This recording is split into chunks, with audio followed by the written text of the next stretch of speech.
this person, another great local Vancouver reporter named Bob Mackin, picked up the fact that around 2016, when what a lot of people that follow Chinese interference know is the cash for access scandal, where Justin Trudeau was constantly meeting all these mainland China immigrants and getting big political donations. Around that time, this person, who, remember, I'm saying is linked at high levels to Chinese military intelligence and organized crime, sits beside Justin Trudeau, is there at a fundraiser eating steak, sitting right beside the prime minister as he's drinking a beer, the prime minister.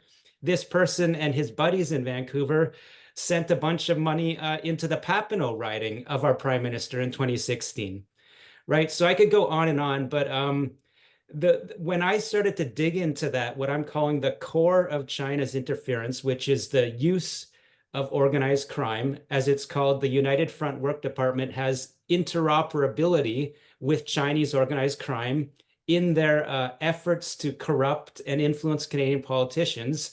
As I started to discover this, there's people in other areas of government that come to me, some saying, as you say, a person told me they were losing sleep because they're reporting this kind of activity up the chain in Ottawa and how this touches upon very near to Justin Trudeau's administration, these vulnerabilities, let's call them, and nothing's happening. So a lot of people are losing sleep, not including podcasters and just journalists like myself. There's people that get to carry guns around in Canada because they're law enforcement that are losing sleep. There's intelligence agents that are losing sleep because of what we'll just call a new term is hybrid warfare activity. And this is, or unrestricted warfare, or United Front political warfare.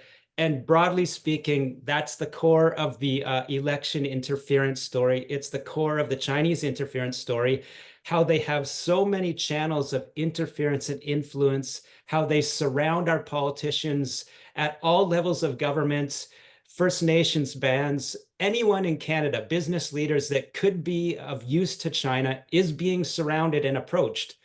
And so as I learned a very high level RCMP source, we collected this quote from him in my former position with Global News.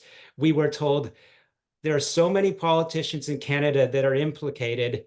The honest ones had better wake up to what's going on with these United Front interference operations.